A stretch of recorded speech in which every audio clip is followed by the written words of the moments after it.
سالوسن کو بکھرتے دیکھ کر میں وہاں سے اٹھ گیا۔ ایک لمحے کے لیے میں نے اس پر اچھڑتی نظر ڈالی اور بار سے نکل آیا۔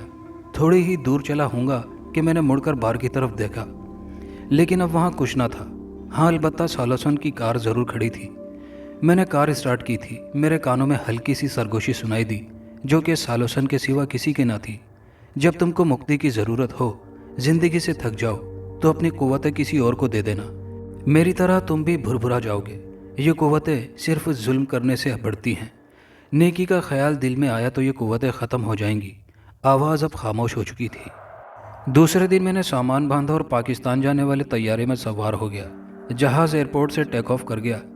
تھوڑی ہی دیر میں مسافروں کو مختلف قسم کے مشروبات پیش کیے جانے لگے، اور تھوڑی دیر بعد میں نے اپنے لیے جوس منگوا لیا تھا۔ جہاز کو پرواز کیے ہوئے 15 منٹ گزرے ہوں گے کہ اکانومی کلاس سے مجھے کچھ آوازیں سنائی دی۔ پھر مجھے تیز تیز قدموں کی آوازیں سنائی دی۔ میں نے دیکھا کہ دو نوجوان، جنہوں نے انتہائی قیمتی 3 پیس سوٹ پہن رکھے تھے اور شکل و صورت سے پیشہ ورانہ غنڈے لگ رہے تھے، دونوں کے ہاتھوں میں ٹامی گنیں تھیں۔ ہمیں مسافروں سے کوئی دشمنی نہیں، مگر ہوشیاری کی صورت میں اس کی کھوپڑی میں سوراخ کرنے میں ذرا دیر نہیں لگے گی، پہلے غنڈے نے سرد لہجے میں کہا۔ اتنا کہتے ہی وہ کاکپٹ میں گھس گئے۔ ان کے کاکپٹ میں جاتے ہی ایک اور نوجوان، جس کے ہاتھ میں بم تھا، سیدھا اکانومی سے فرسٹ کلاس میں آ گیا اور مستعد ہو کر کھڑا ہو گیا۔ مسافروں کی حالت نہایت خراب تھی۔ عورتوں اور بچوں نے رونا شروع کر دیا تھا۔ دفعتاً پائلٹ کی آواز سنائی دی، جو کہ خوف سے بھری تھی۔ حاضرین، یہ جہاز اغوا ہو چکا ہے، آپ اپنے حوصلوں کو قائم رکھیں، ہم ان سے بات کر رہے ہیں۔ اتنا سننا تھا کہ مسافروں کی چیخیں نکل گئی۔ بمبار غنڈا مستعد کھڑا، ذرا بھی حرکت کی صورت میں وہ بم مار کر جہاز کو تباہ کر دیتا۔ مجھے ان کی پرواہ نہ تھی۔ میں تو جانتا تھا کہ میرا کچھ نہیں بگاڑ سکتے، لیکن مسافروں کے چہرے پر خوف و دہشت تھی۔ یہ چیز بھی ان کے لیے روح فرسا تھی کہ جہاز اغوا ہو کر کسی نامعلوم منزل کی طرف جا رہا ہے۔ میں نے اطمینان سے جیب سے چنگم نکالا اور منہ میں رکھ لیا۔ دوسرے مسافر بھی میرا سکون اور اطمینان دیکھ کر حیران تھے۔ اچانک میری نظر کھڑکی کی طرف پڑی۔ دور روشنیوں سے ایک سیاہ ہیولا تیزی سے گردش کرتا ہوا میری کھڑکی کی طرف آ رہا تھا۔ جیسے وہ کھڑکی کے نزدیک آیا، اس ہیولے کے اندر مجھے کانتا کی صورت دکھائی دی۔ وہ بالکل شیشے کے قریب آ کر مجھے کھا جانے والی نظروں سے دیکھ رہی تھی۔ اس کی آنکھوں میں میرے لیے حقارت اور نفرت تھی۔ وہ غرائی، یہ سارے لوگ میرے بھیجے ہوئے ہیں۔ یہ لوگ انسان نہیں، بدروحیں ہیں جو جہاز کو تباہ کر دیں گی۔ یہ ہائی جیکر کے روپ وہ گناہ گار بندروہیں ہیں جو کہ کسی بھی صورت رحم نہیں کرتی۔ میرا انتقام تم سے پورا ہو جائے گا۔ اس کے اس انکشاف سے میں چونکا، یہ جاننے کے بعد کہ یہ لوگ انسان نہیں ہیں۔ میں چوکنا ہو گیا تھا۔ مجھے ان سے انہی قوتوں سے نمٹنا تھا۔ کانتا جان چکی تھی۔ میں نے بیٹھے بیٹھے سیٹ کی پشت سے سر ٹکا کر آنکھیں بند کر لی۔ دل ہی دل میں ان قوتوں کو آواز دینے لگا کہ سالوسن کی ودیعت ہو چکی ہے۔ اچانک مجھے ایسا لگا کہ میرے اندر بجلی دوڑنے لگی ہے۔ میں نے ہاتھ کا ہلکا سا اشارہ اس بم بردار کی جانب کیا۔ دوسرے لمحے میرے لیے حیران کن تھا۔ وہ زمین پر گر کر یوں تڑپنے لگا جیسے مرغی کا دورہ پڑ گیا ہو۔ دوسرے لمحے اس کے منہ سے سفید رنگ کا ایک سانپ نکل کر رینگنے لگا۔ 2 ہائی جیکر تو اسی لمحے بے ہوش ہو گئے، مگر اس کے جسم میں رہنے والی بدروح سانپ کے روپ میں نکل کر مجھ پر حملہ آور ہونے کے لیے پر تول رہی تھی۔ اچانک میں نے دیکھا کہ اکانومی سے ایک نوجوان اسلحہ لیے فرسٹ کلاس میں داخل ہو رہا ہے۔ میں نے اس کی جانب حقارت بھری نظروں سے دیکھا اور پھر کاکپٹ کی طرف دیکھنے لگا۔ کاکپٹ سے وہ دونوں باہر نکلے اور میری طرف بڑھنے لگے۔ جہاز کے بہت سے مسافر بے ہوش ہو چکے تھے۔ بہت سے لوگ چیخیں مار کر رونے لگے تھے۔ وہ تینوں مشینی انداز میں چلتے ہوئے میری جانب ہی آ رہے تھے۔ جیسے ہی وہ میری جانب آئے، اسی لمحے سانپ نے زکند بھری اور سیدھا مجھ پر آ رہا۔ جیسے ہی سانپ نے مجھے ڈسا، اسی لمحے وہ گر کر تڑپنے لگا۔ میں نے جیسے ہی ہاتھ کا اشارہ کیا، ان تینوں کے جسموں میں آگ لگ گئی اور وہ تڑپنے لگے۔ جہاز کے سارے مسافر اب مجھے نہایت عجیب نظروں سے گھور رہے تھے۔ جہاز کی ایمرجنسی لینڈنگ ہوتے ہی میں نے اپنی پراسرار قوتوں سے کام لیا اور فرار ہو گیا، ورنہ لوگ مجھے گھیر لیتے۔ اسی شام میں دوسرے طیارے میں سوار ہو کر پاکستان کے شہر کراچی شہر لینڈ کر چکا تھا۔ کراچی ہزاروں لوگوں کی امیدوں کا مرکز، روشنیوں کا مرکز تھا۔ کراچی شہر کے اندر میں نے پہلی رات ایک بہت بڑے ہوٹل میں گزاری۔ کچھ دن کراچی شہر میں رہنے کے بعد میرا ارادہ گاؤں کی طرف روانہ ہونے کا تھا، مگر شاید دوسرے ہنگامے میرے منتظر تھے۔ میں بھوکا پیاسا اس شہر میں بھٹک رہا تھا۔ اب اس شہر کو گھومنے کی، دیکھنے کی میری بڑی خواہش تھی۔ اس روز میں نے اپنی قوتوں سے کام لے کر بہت سے پیسے پیدا کیے اور اپنے لیے کپڑے خریدے۔ کپڑے خرید کر بازار سے نکلا ہی تھا کہ میری نظر ایک لڑکی پر پڑی جو کہ دوسری اور بہت سی لڑکیوں کے ساتھ سفید شلوار قمیض میں بس اسٹاپ پر کھڑی تھی۔ لڑکی کو دیکھ کر میں چونک گیا۔ اس کی صورت نہ جانے کیوں مجھے جانی پہچانی سی لگ رہی تھی۔ یاد نہیں آ رہا تھا کہ کہاں دیکھا ہے، لیکن لڑکی واقعی بے حد خوبصورت تھی۔ لیکن جانے کیوں اس لڑکی کو حاصل کرنے کا ارمان میرے دل میں مچلنے لگا تھا۔ میں نے اس لڑکی کا پیچھا کرنے کا فیصلہ کر لیا۔ کچھ ہی دیر میں لڑکی نے ایک رکشہ رکوایا اور اس میں بیٹھ گئی۔ میں نے بھی ایک رکشہ رکوایا اور اس میں بیٹھ گیا۔ کہاں جانا ہے؟ اس رکشے کے پیچھے چلو، میں نے رکشے والے سے کہا۔ رکشے والے نے معنی خیز نظروں سے مجھے دیکھا اور پھر مسکرا کر بولا، صاحب ایک سے ایک موتی اس فقیر کی جھولی میں ہے، کاہے کو اس کے پیچھے جاتے ہو؟ کہو تو لے چلوں، وہ اس سے بھی زیادہ مست ہیں۔ رکشے والے کا لہجہ بہت عامیانہ تھا۔ اس کی بات سن کر مجھے غصہ تو بہت آیا، لیکن میں نے تحمل سے جواب دیا، میری جاننے والی ہے، بہت دنوں بعد دیکھا ہے۔ ہاں سب یہی کہتے ہیں، تم کو چلنا ہے تو چلو ورنہ میں اتر جاتا ہوں، میں نے سخت لہجے میں کہا۔ ہاں ہاں اتر جاؤ، سارے بے غیرت میری ہی گاڑی میں چڑھتے ہیں۔ اس کا لہجہ بہت خراب اور عامیانہ تھا۔ لڑکی کا رکشہ نظروں سے اوجھل ہو چکا تھا۔ اس رکشے والے پر مجھے بے حد غصہ آ رہا تھا، لیکن میں چپ کر کے اتر گیا۔ اترتے وقت میں نے صرف اتنا کہا کہ رکشہ دھیان سے چلانا، ٹریفک کے بہت حادثات ہوتے رہتے ہیں۔ لیکن اس رکشہ ڈرائیور نے میری بات کو سنی انسنی کر دیا اور رکشہ آگے بڑھا دیا۔ آگے جا کر اس نے دوسرے مسافر اٹھائے اور گاڑی چلا دی۔ میں نے واپس کھڑے کھڑے اپنی آنکھیں بند کر لی اور اپنی قوتوں کو آواز دینے لگا۔ میں اس ڈرائیور کی موت کا خواہاں تھا۔ دفعتاً میرا جسم گرم ہونے لگا، مجھے اپنے اندر بجلیاں سی دوڑتی محسوس ہوئی۔ دفعتاً ایک تیز دھماکے کی آواز سے میں نے آنکھیں کھول دی۔ میں نے اپنے سے تھوڑی دور کے فاصلے پر بہت سی بھیڑ جمع دیکھی۔ میں نے صرف اتنا دیکھا کہ ایک بس کھڑی ہے جس کی ونڈ اسکرین کے شیشے ٹوٹے پڑے ہیں۔ فضا میں ایمبولینس کے سائرن کی آوازیں گونج رہی ہیں۔ اس سے زیادہ کا منظر میں نے نہیں دیکھا۔ میں دوسرے رکشے کی مدد سے اپنے ہوٹل میں آ گیا۔ دوسرے دن اخبار میں نے پڑھا ایک بس نے رکشہ کچل دیا جس میں 4 سے زیادہ لوگ مارے گئے تھے۔ اس ایک ہفتے کے دوران میں نے بہت سے ہنگامے مچائے۔ ہوٹل میں کوئی رات کسی عورت کے بغیر نہ گزرتی تھی۔ ایک پیش امام کا بیٹا مجرم اور گناہگار بن گیا تھا۔ 1.5 ہفتے کے بعد میں نے پھر اسی لڑکی کو دیکھا جو کہ ایک کار سے اتر کر شاپنگ مال میں داخل ہو رہی تھی۔ اس لڑکی کے ساتھ شاپنگ مال میں داخل ہونے والوں کو دیکھ کر میرے سارے زخم پھر سے ہرے ہو گئے اور مجھے یاد آ گیا کہ میں نے اسے کہاں دیکھا تھا۔ یہ لڑکی کوئی اور نہیں، ہاں کوئی اور نہیں بلکہ بانو کی بہن شازیہ تھی جو کہ کراچی میں پڑھتی تھی۔ اس کے ساتھ کوئی اور نہیں بانو اور عمیر تھے۔ میرا دل انتقام کی آگ میں جلنے لگا۔ اب وقت آ گیا تھا کہ بدلے کی آگ کو ٹھنڈا کر سکوں۔ میں تیز تیز قدموں سے چلتا ہوا شاپنگ مال میں داخل ہو گیا۔ شاپنگ مال اتنا بڑا اور وسیع تھا کہ وہ لوگ مجھے کہیں نظر ہی نہ آئے، لیکن میں نے ہمت نہ ہاری اور اپنی قوتوں سے کام لینے کا فیصلہ کر لیا۔ جلد ہی وہ لوگ مجھے نظر آ گئے۔ وہ لوگ ایک جیولری شاپ میں موجود تھے۔ جیولر شاپ کے سامنے ایک کیفیٹیریا تھا۔ میں فوراً اس کیفے میں گھس گیا اور چائے کا آرڈر دینے کے بعد آنکھیں بند کر لی اور اپنی قوتوں کو آواز دینے لگا۔ جیسے ہی وہ تینوں مجھے نظر آنے لگے، مجھے ان کی باتیں تک سمجھ میں آنے لگی۔ باجی آپ خوش نصیب ہیں جسے چاہا حاصل کیا، شازیہ عمیر کی طرف دیکھتی ہوئی بولی۔ ہاں نیت سچی ہو تو منزل مل ہی جاتی ہے، اس نے عمیر کے ہاتھ پر پیار سے ہاتھ رکھتے ہوئے کہا۔ جواباً عمیر بھی مسکرا دیا۔ باجی گاؤں واپسی کب ہوگی؟ شازیہ بولی۔ جب ان کا کام ختم ہو جائے گا، اس نے عمیر کی جانب بڑے ہی پیار سے دیکھتے ہوئے کہا۔ یہ جان کر کہ اس کی شادی مجھ سے نہیں ہو سکتی، وہ میرے بھائی کی ہو چکی ہے۔ غم و غصے صدمے سے میری حالت پاگلوں جیسی ہو گئی تھی، لیکن بانو کو حاصل کرنا میری زندگی کا مقصد تھا، سو میں اسے پورا کر کے ہی رہوں گا۔ وہ رات مجھے اچھی طرح یاد ہے جس رات کے بعد میری زندگی میں بہت بڑی تبدیلی پیدا ہوئی۔ اس رات بہت تیز بارش تھی، گرج چمک اور طوفانی ہواؤں نے قیامت بپا کی ہوئی تھی۔ میں مسلسل سائے کی طرح 3 دن سے ان دونوں کے پیچھے لگا ہوا تھا۔ وہ دونوں مجھے ایک ساتھ اکیلے نہیں ملے۔ آخرکار قسمت نے مجھے یہ موقع فراہم کر ہی دیا۔ بانو کی بہن بارش کے سبب اپنی کسی سہیلی کی یہاں رک گئی تھی اور وہ دونوں بنگلے میں اکیلے تھے۔ چنانچہ میں موقع سے پورا فائدہ اٹھاتے ہوئے بنگلے کے مین گیٹ کے اندر داخل ہو گیا۔ حیرت کی بات یہ تھی کہ نہ مجھے کتے نظر آئے نہ ہی کوئی چوکیدار۔ میں اپنی قوتوں کا استعمال کرتے ہوئے ان کی خوابگاہ تک پہنچ گیا۔ خوابگاہ کا دروازہ بند تھا۔ اندر سے دھیمی دھیمی ہنسی کی آواز سنائی دے رہی تھی۔ تم بہت خراب ہو، تنہائی کا کوئی موقع ہاتھ سے جانے نہیں دیتے، بانو کی سرگوشی کی آواز سنائی دی۔ ہاں تم جیسی خوبصورت بیوی ساتھ ہو پھر کون رکتا ہے، عمیر نے ہنستے ہوئے کہا۔ پھر ایک ساتھ دونوں کی ہنسی کی آواز سنائی دی۔ ان دونوں کو ہنستے بولتے خوش دیکھ کر میری آنکھوں میں خون اتر آیا۔ میرے ارمانوں کا خون کر کے یہ دونوں اس طرح خوش نہیں ہو سکتے تھے۔ چنانچہ میں اپنی قوتوں کی مدد سے دروازے سے گزر کر اندر داخل ہو گیا۔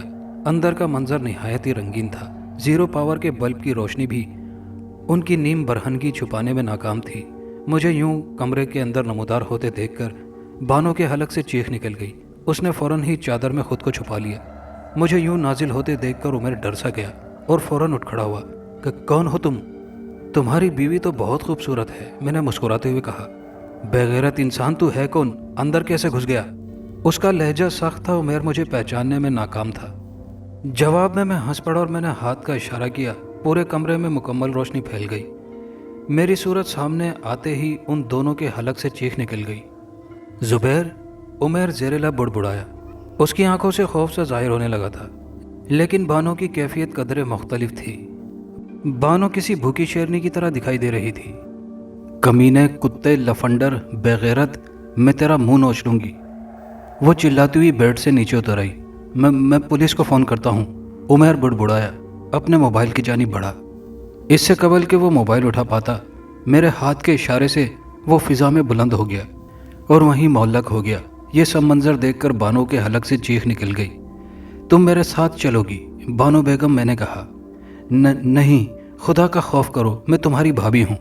میرا تم سے صرف ایک ہی رشتہ ہے، انتقام کا، میں نے دانت پیستے ہوئے کہا۔ اتنا سننا تھا کہ بانو رونے لگی، معافیاں مانگنے لگی۔ میں نے اس کی کوئی پرواہ نہیں کی۔ میں اسے اپنے ساتھ لے جا رہا ہوں عمیر، میرے جاتے ہی تم آزاد ہو جاؤ گے، لیکن زندگی تمہیں بوجھ لگنے لگے گی۔ اتنا کہہ کر میں نے ہاتھ کا اشارہ کیا تو بانو کے ارد گرد سفید رنگ کا دبیز دھواں پھیلتا چلا گیا۔ بانو کو لے جانے کے بعد میں نے اسے ایک ہوٹل کے کمرے میں رکھا۔ ہوٹل والوں کو اپنی بیوی بتا کر کہ یہ بیمار ہے، علاج کے لیے لایا ہوں۔ ہوٹل والوں کو کیا اعتراض ہو سکتا تھا؟ انہیں تو نوٹوں سے مطلب تھا۔ چنانچہ رات ہوتے ہی میں نے خوب ساری پی کر اپنے ڈبل روم میں داخل ہو گیا۔ بانو مسلسل بے ہوش تھی۔ میرے خوابوں کی دیوی میرے سامنے موجود تھی۔ بے ہوشی میں اس کے چہرے کی معصومیت اور زیادہ نکھر گئی تھی۔ میں کمرے میں داخل ہو کر اسے اپنی قوتوں کی مدد سے ہوش میں لے کر آیا۔ ہوش میں آتے ہی وہ خوفزدہ انداز میں بستر سے اٹھ کھڑی ہوئی تھی۔ اس کی معصوم نگاہوں میں خوف کے ساتھ خاموش التجا بھی تھی۔ میں مسکراتا ہوا آگے بڑھا۔ وہ سہم کے پیچھے ہٹ گئی۔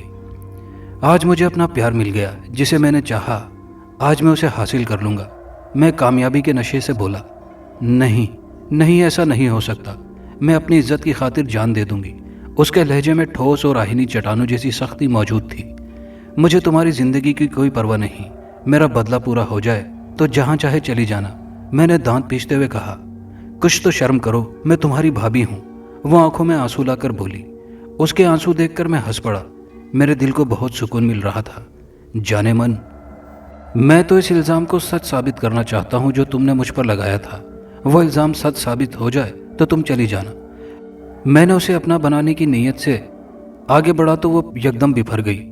رک جاؤ، مردود قہر الہی سے ڈر، تیرا حشر خراب ہوگا۔ اس کی نظروں میں خوف اور بے بسی دونوں موجود تھی۔ میں نے اسے گھیرنے کی کوشش کی۔